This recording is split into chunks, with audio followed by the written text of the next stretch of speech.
राज्य सरकारच्या वतीनं जे रिलीफ पॅकेज घोषित करण्यात आलं होतं त्याचा आज आढावा मंत्रिमंडळाच्या बैठकीमध्ये आम्ही घेतला। आतापर्यंत या अंतर्गत 8,000 कोटी रुपये हे रिलीज झालेले आहेत। जवळपास 40 लाख शेतकऱ्यांच्या खात्यांमध्ये पैसे पोचलेले आहेत। आज मंत्रिमंडळाच्या बैठकीत अजून 11,000 कोटी रुपये रिलीज करण्याला मान्यता देण्यात आली, कारण हे बजेटमधले पैसे नसल्यामुळे याला विशेष बाब म्हणून मान्यता देण्यात आली।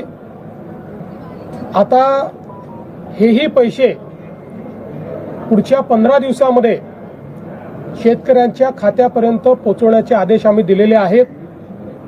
आत्ता जो काही निधी गेलेला आहे हा वेगवेगळ्या जिल्ह्यांमध्ये वेगवेगळ्या पद्धतीने गेलेला आहे।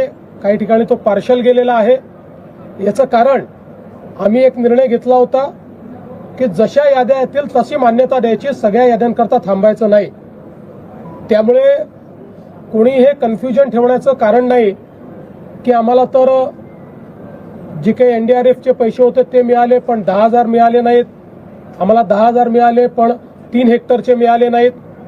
ज्यांना 2 हेक्टरचे पैसे मिळाले आता त्यांच्या खात्यात 3ऱ्या हेक्टरचे पैसे आपण टाकतोय।